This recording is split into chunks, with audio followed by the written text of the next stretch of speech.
Hello everyone. स्वागत है आप सभी का स्टेप टू सक्सेस क्लासेस में डेली करंट अफेयर सीरीज में। आज के वीडियो में हम लोग 7 से 9 अप्रैल का करंट डिस्कस कर रहे हैं। स्टार्ट करते हैं अपने आज के पहले क्वेश्चन से। पहला क्वेश्चन है, 33वें ग्रीष्मकालीन ओलंपिक समर ओलंपिक्स में जूरी सदस्य के रूप में नियुक्त होने वाली पहली भारतीय बन गई है। ऑप्शन है मीराबाई चानू, बिल्किस मीर, साक्षी मलिक और लवलीन बोरगोहेन। तो इसका सही जवाब जो है वो ऑप्शन बी, ये बिल्किस मीर जो है ये 33वें ग्रीष्मकालीन जो ओलंपिक होने हैं उसमें जूरी सदस्य के रूप में नियुक्त हुई हैं और ऐसी नियुक्त होने वाली ये पहली भारतीय बन गई हुई है। ठीक है, ये जो बिल्किस मीर है ये जम्मू कश्मीर से आती है। ठीक है, और जो पेरिस के ओलंपिक हैं ये 26 जुलाई से 11 अगस्त 2024 के बीच में आयोजित होने हैं। उसमें ये जूरी सदस्य के रूप में नियुक्त हुई हैं और ऐसे ओलंपिक खेलों में नियुक्त होने वाली ये पहली भारतीय बन गई हैं। ठीक है, ये जो बिल्किस मीर है इनको कश्मीर घाटी की एक्वा वुमेन बोलते हैं। ठीक है, एक्वा आपने सुना होगा, पानी से रिलेटेड वर्ड है एक्वा। तो ये एक्वा वुमेन के रूप में जाना जाता है और इन्होंने जो वाटर स्पोर्ट्स हैं, जल खेल हैं, विशेष रूप से कयाकिंग और कैनोइंग, इन दोनों खेलों के लिए इन्होंने क्या किया है, महत्वपूर्ण योगदान दिया है और इसको ही कहीं जो है वो चिन्हित किया गया है। अगला क्वेश्चन देखते हैं। परिवर्तन चिंतन एक त्रिसेवा सम्मेलन ट्राई सर्विस कॉन्फ्रेंस 8 अप्रैल 2024 में कहां आयोजित किया गया? उत्तर प्रदेश, राजस्थान, जम्मू कश्मीर और नई दिल्ली। तो सही जवाब इसका ऑप्शन डी है। ये त्रिसेवा सम्मेलन जो है वो 8 अप्रैल 2024 को नई दिल्ली में आयोजित किया गया। ठीक है, ये सम्मेलन में सशस्त्र बलों में संयुक्तता और एकीकरण इंटीग्रेशन को आगे बढ़ाने तथा नए एवं ताजा विचारों, पहलों और सुधारों का सृजन करने के लिए चिंतन को एक विचार मंथन और इंक्यूबेशन चर्चा के रूप में आयोजित किया गया। ये जो परिवर्तन चिंतन है उसके आयोजन का विषय ये था, किस कारण से ये आयोजित किया गया। और इसमें सभी त्रिसेवा संस्थानों के प्रमुख, जो तीनों सेनाओं के जो 3 भाग है, थल सेना, जल सेना और वो वायुसेना। ठीक है, तो इन तीनों सेवाओं के प्रमुख, उसके बाद से सैन्य मामलों के विभाग और मुख्यालय, एकीकृत रक्षा स्टाफ और तीनों सेवाओं का ये पहला सम्मेलन था। ठीक है, इसमें इन सब लोगों ने क्या किया है, भाग लिया हुआ है। अगला क्वेश्चन है, स्लोवाकिया के राष्ट्रपति के रूप में शपथ ली है। ऑप्शन है Recep Tayyip Erdogan, Javier Milei, Peter Pellegrini और जेम्स मॉरेट। तो सही जवाब जो है इसका ऑप्शन सी, ये पीटर पेलेग्रिनी जो हैं इन्होंने स्लोवाकिया के नए राष्ट्रपति के रूप में शपथ ली है और जो विपक्षी उम्मीदवार थे इवान कोरकोक, इनको हराकर इन्होंने ये पद की शपथ ली है, पद धारण किया है। स्लोवाकिया की बात करें तो ये मध्य यूरोप या मिडिल यूरोप जो है उसमें एक भूमि से घिरा देश है, लैंड लॉक्ड कंट्री है और इसकी राजधानी जो है ब्रातिस्लावा जो है इसकी राजधानी है। मैप में आप देखेंगे तो यहाँ पे आपका हंगरी रहा, ये यूक्रेन है, ये पोलैंड है, ये चेक रिपब्लिक है, ये ऑस्ट्रेलिया है। ठीक है, और ये यहाँ आप देख रहे होंगे ये डेन्यूब नदी है। ठीक है, तो ये बीच में आपका स्लोवाकिया रहा और ये यहाँ पर इनकी राजधानी रही। ठीक है, तो अब आप मैप में इजीली आइडेंटिफाई कर पाएंगे इसको। ठीक, अगर आप ये सारी डिटेल्स जो है वो रखना चाहते हैं अपने पास तो आप वीडियो पॉज करके इसका स्क्रीनशॉट ले सकते हैं। अदरवाइज यहाँ पे हमारा टेलीग्राम का यूजर नेम दिया हुआ है, ये नीचे संस्थान का व्हाट्सएप नंबर दिया है। आप इस टेलीग्राम यूजर नेम के माध्यम से, व्हाट्सएप के माध्यम से या वीडियो डिस्क्रिप्शन में हमने टेलीग्राम ग्रुप का लिंक भी दिया हुआ है, तो उस लिंक के माध्यम से आप हमसे जुड़ सकते हैं और हम ये सारा कंटेंट जो भी डिस्कस कर रहे हैं वो आपको पीडीएफ के फॉर्म में हम अवेलेबल कराएंगे। ये पीडीएफ जो है वो मोबाइल फ्रेंडली है, आप इजीली इनसे मोबाइल से पढ़ सकते हैं। तो अगर आप इंटरेस्टेड हैं तो आप जरूर हमसे टेलीग्राम से जुड़े और ये पीडीएफ जो आप हमसे ले सकते हैं। अगला क्वेश्चन है, विश्व स्वास्थ्य दिवस कब मनाया जाता है?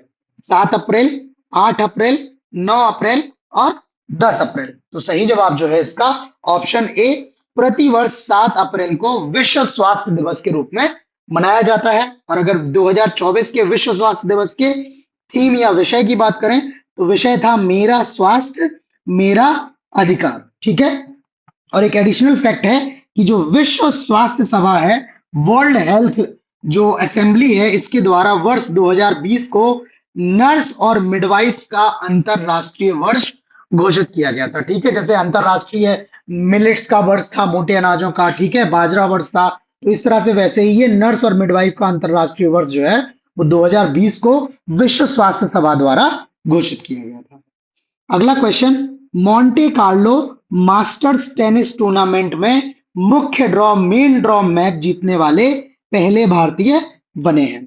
रोहन बोपन्ना, सुमित नागल, महेश भूपति और लिएंडर पेस। तो सही जवाब इसका ऑप्शन बी है, ये भारतीय खिलाड़ी हैं सुमित नागल जी।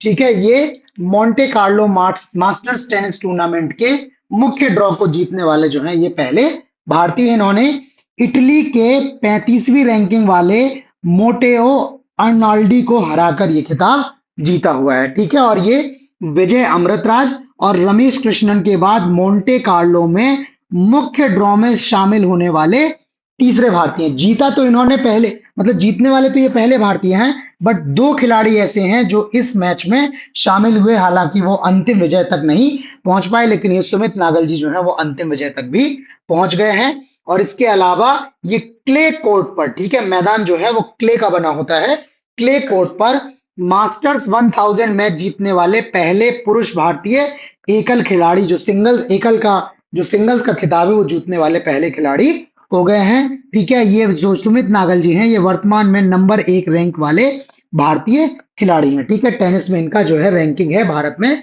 नंबर 1। ठीक, बाकी थोड़ी सी डिटेल मोंटे कार्लो मास्टर्स के बारे में। यह पुरुष पेशेवर खिलाड़ियों के लिए एक वार्षिक टेनिस टूर्नामेंट है।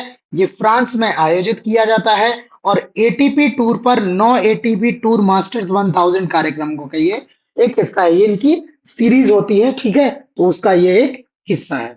अगला क्वेश्चन है, हाल ही में किस देश की इग्ला एस वायु रक्षा प्रणाली भारतीय सेना को प्राप्त हुई है? ऑप्शन है अमेरिका, फ्रांस, रूस और इजराइल। तो सही जवाब इसका ऑप्शन सी, ये जो इग्ला एस वायु रक्षा प्रणाली है ये रूस से भारतीय सेना को प्राप्त हुई है। और अभी ये चर्चा में इसलिए है क्योंकि रूस ने हाल में ही 100 मिसाइलों के साथ 24 जो है वो Igla S man portable air defence system, इसको मैनपैड्स भी बोलते हैं, का नया बैच जो है वो रूस से भेजा गया है, भारत में आया हुआ है। ठीक है, अगर इग्ला एस प्रणाली की बात करें तो इसमें एक सिंगल लॉन्चर, एकल लॉन्चर और एक मिसाइल शामिल होती है और ये मैन पोर्टेबल है, इसमें मनुष्य जो है आसानी से इसको लॉन्च कर सकता है। अगर अनुबंध की बात करें तो 2023 में भारत और रूस के बीच में अनुबंध हुआ था, जिसमें ये 120 लॉन्चर और 400 मिसाइलों की खरीद के लिए एक अनुबंध पर जो है हस्ताक्षर हुआ था। ये 120 लॉन्चर और 400 मिसाइलें भारत को रूस से मिलने वाली है। ठीक है, अगला क्वेश्चन, 16वें वित्त आयोग के नए पूर्णकालिक सदस्य के रूप में नामित किया गया है। अनीश शाह जी को, मनोज पांडा जी को, राजेश नाम्बियार जी को और सिद्धार्थ मोहंती जी को। तो सही जवाब जो है इसका ऑप्शन बी, ये मनोज पांडा जी जो हैं ये 16वें वित्त आयोग के नए पूर्णकालिक सदस्य के रूप में नामित हुए हैं। अगर 16वें वित्त आयोग के गठन की बात करें तो इसका गठन 31 दिसंबर 2023 को हुआ था और 16वें वित्त आयोग के जो अध्यक्ष हैं अरविंद पनगड़िया जी हैं। ये बहुत इंपॉर्टेंट फैक्ट है। ठीक है, ये फैक्ट और ये फैक्ट बहुत इंपॉर्टेंट है, बिकॉज वित्त आयोग जो है वो ऐसे भी महत्वपूर्ण जो है क्वेश्चन होता है। ठीक है, तो कब इसका गठन हुआ है, कौन इसके अध्यक्ष हैं और कब तक का इसका कार्यकाल है, ये तीनों चीजें जो है वो बहुत महत्वपूर्ण है। और ये चूंकि 16वां वित्त आयोग है तो आपको 15वें वित्त आयोग के बारे में भी जानकारी होनी चाहिए कि उसका अध्यक्ष कौन था, नियुक्त कब हुआ था, कार्यकाल कब समाप्त हुआ है और उसकी जो स्पेशल रिकमेंडेशंस है, जो विशेष रिकमेंडेशंस है वो क्या क्या है। ठीक है, तो इस तरह से आप, अगर आपको अभी तक जानकारी नहीं है तो आप इसको डेटा को निकाल लीजिएगा, पढ़ लीजिएगा। अगर आपने पुराने वीडियोस देखे होंगे तो उन वीडियोस में हमने इसके बारे में डिस्कस किया हुआ है। ठीक है, अगर बाकी बात करें तो वित्त आयोग में जो है वो एक अध्यक्ष और 5 पूर्णकालिक सदस्य होते हैं। तो एक तो मनोज पांडा जी हो गए, बाकी Ajay Narayan Jha, any George Matthew, Niranjan Rajadhyaksha और सौम्य कांति जो है ये बाकी 4 जो है पूर्णकालिक सदस्य हैं। 5वें मनोज पांडवा जी और अध्यक्ष जो है वो अरविंद पनगड़िया जी। अगला question, Tata advanced systems limited द्वारा सब मीटर रेजोल्यूशन ऑप्टिकल उपग्रह जिसे सफलतापूर्वक लॉन्च किया गया है। ऑप्शन है Tata 2D, IT set 1C, T set 1A और टाटा सेट 1B। तो इसका सही जवाब जो है ऑप्शन सी है। ये सैटेलाइट का जो नाम है वो TSAT-1A है, जिसको टाटा एडवांस सिस्टम लिमिटेड द्वारा जो है वो लॉन्च किया गया है। ये लॉन्चिंग जो है वो स्पेस एक्स कंपनी के फाल्कन 9 रॉकेट द्वारा लॉन्चिंग हुई है, और ये 7 अप्रैल को Kennedy space centre Florida America से इसकी लॉन्चिंग हुई है, और ये वेंड वैगन 1 मिशन के हिस्से के रूप में जो है ये इसकी लॉन्चिंग हुई है। ठीक, ये जो उपग्रह है TSAT-1A अपनी मल्टी स्पेक्ट्रल और हाइपर स्पेक्ट्रल क्षमताओं के माध्यम से बढ़ी हुई संग्रह क्षमता, गतिशील रेंज और कम विलंबता वितरण के साथ उच्च रेजोल्यूशन ऑप्टिकल उपग्रह छवियां जो है, इमेजेस जो है ये प्रदान करेगा। ठीक है, इसकी जो कैपेबिलिटीज है वो बहुत अच्छी हैं, और ये सब मीटर है, तो मतलब मीटर से भी छोटे हिस्से में, 1 मीटर से भी छोटे हिस्से के रेजोल्यूशन को ये कैप्चर कर सकता है। अगला क्वेश्चन, किस देश द्वारा जिग नामक एक नई स्वर्ण समर्थित मुद्रा शुरू की गई है? अमेरिका, भारत, फ्रांस और जिम्बाब्वे। तो सही जवाब जो है इसका ऑप्शन डी, ये जिम्बाब्वे ने हाल में ही एक गोल्ड बेस्ड जो स्वर्ण समर्थित मुद्रा है, जिसका नाम इन्होंने जिग दिया है, इसका इन्होंने शुरुआत की है। और अगर जिग की बात करें तो जिग का जो फुल फॉर्म है वो है जिम्बाब्वे गोल्ड। ठीक है, और इसमें जो बैंक नोट आएंगे वो 1 और 200 रुपए के मूल्य वर्ग के बीच में आएंगे। मतलब इनकी वहां की जो करेंसी है वो उसमें 1 रुपए और 200 रुपए बीच के मूल्य वर्ग में आएंगे। ऐसा मत सोचिएगा कि ये भारतीय करेंसी की तुलना में हमने लिखा हुआ है। ठीक है, और ये नई मुद्रा जो है जिग गोल्ड जो है या जिग जो है, ये तत्काल प्रभाव से लागू की जा रही है, और बैंकों को मौजूदा जिम्बाब्वे डॉलर शेष को जिग में परिवर्तित करना होगा। अभी जो पहले इनकी जो करेंसी थी उसको जिम्बाब्वे डॉलर बोलते थे, अब उसको इन्होंने जिग से जो है वो रिप्लेस कर दिया है। जैसे आप लोगों के 2000 के नोट बदले गए थे, वैसे ही इनके जो पुराने जिम्बाब्वे डॉलर हैं उनको जिग में चेंज किया जाएगा। ठीक, अगला क्वेश्चन है, खुबानी खिलना महोत्सव 2024 कहाँ शुरू हुआ है?